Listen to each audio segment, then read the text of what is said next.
koonkan aadmiga jooga qof kasta kurbadiisiyo kaskiisuu hadlayaaho dadku waa kalamaan haddii aad kululaato halla boodin ka shee kaalintaada ka qaado dadku waa kalamaane wixii kula wanaagsan qaar baa kohanayee ha kasoomin dhegayste dadku waa kalamaane intaasi waa kaftan waane markanna ku soo dhowaada xubintii kalamaan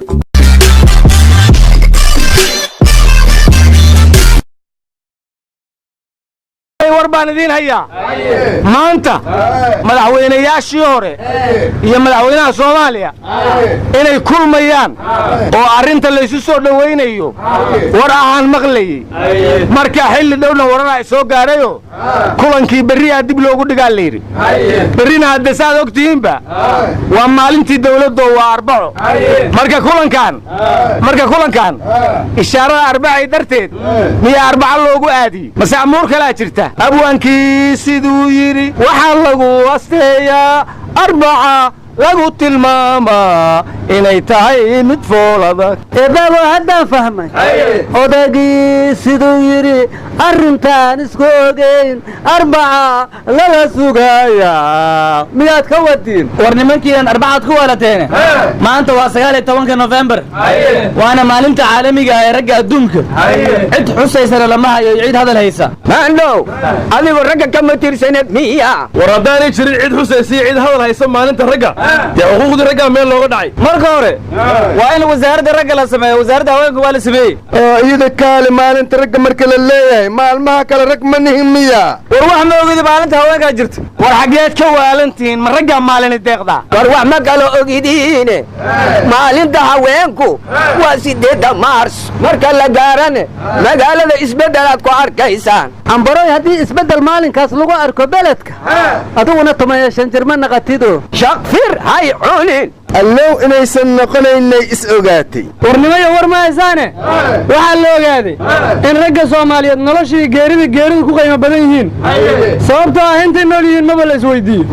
markay dhintaana la amaana aryaa haddaan rabto Soomaali inay ku amaanto amba ka dhimo amba ka dheeraaw war adduunka dhan waa Soomaalida kaliya maaha digaaga markaad suuqa ka doonato $2 ku soo helaysaa markaad maqaayada ka doonatana lugtiisa waxaa laga siinayaa $3 warwariye cilmi boodhari leeyahay waxaan ka soo xigtay digaagu maalin kasta wuxuu daawadaa mid kamid oo la dubayo kamana diiro dabeecadda Soomaalida ay wadaagaan buu yiri saan isugu mid kana meeshii anaga nala ku dubay jidadkeeda oo dhan baan iska xirnay war digaagu soo sheegay samba dabaday hoob arigan qayl dhaameeyana inoo laga dayliyo masjidna liir halma laakiin dibilahay dufka baaska arnaana iska difaacneen war yaanay kalmaanay maanta waxa qiraysaan hadalkii Mayer Solteko bisadaha iyo bilaadanka samay idinkuna madiyaagba maanta marsiinaysaan war Solteko dadka Muqdisho kaliya sheegay annagu hadda macaalisagan ka hadlayno digaaga ku dabciya warnimayo Mayer ka Hargeysa xisbiga wadani xaruntiisa dhayacad ma ka qaado mas'uuli waa taala war ma haysiin xilwaadala wuxuu yiri siyaasiyiintii hore waa shaqalaan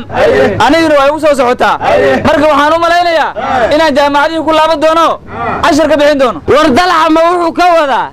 siyaasiyiinta madaxweynuhu sheegayo baagamuntada hayban ku biiri raba war dalxa baagamunti nagada ma kaarna jaamacadii ya casharka dhiibo doona ka eri horta aqoontu kama darto waxa hore loo yiri ridooxan ribiraysanay karoonto